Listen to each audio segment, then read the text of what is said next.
हो ओ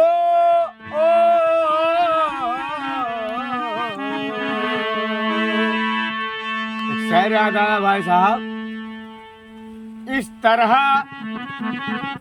मोहब्बत की शुरुआत कीजिए, एक बार अकेले में मुलाकात कीजिए। लेकिन वहां तो सब अकेले ही अकेले हो गए, कहाँ?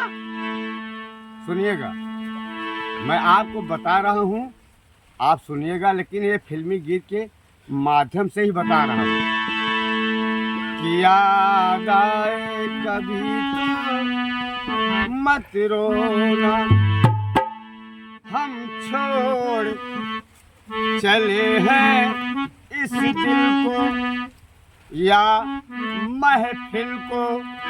याद आए कभी तो मत रोना, हम छोड़ चले हैं इस दिल को।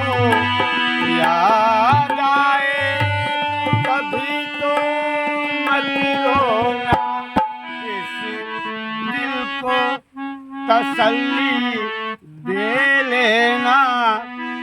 घबराए कभी तो मत रोना, इस दिल को तसल्ली दे। इतना याद रहे घर वालों, मैं जा रहा हूँ नहाने प्रयागराज, लेकिन मुझको कुछ कुछ ज्ञात हो रहा है कि जीवन के सफर में तन्हाई मुझको तो नजरा छोड़ेगी। अरे मुझको तो नजरा छोड़ेगी, मुझको तो ना क्या काट दो।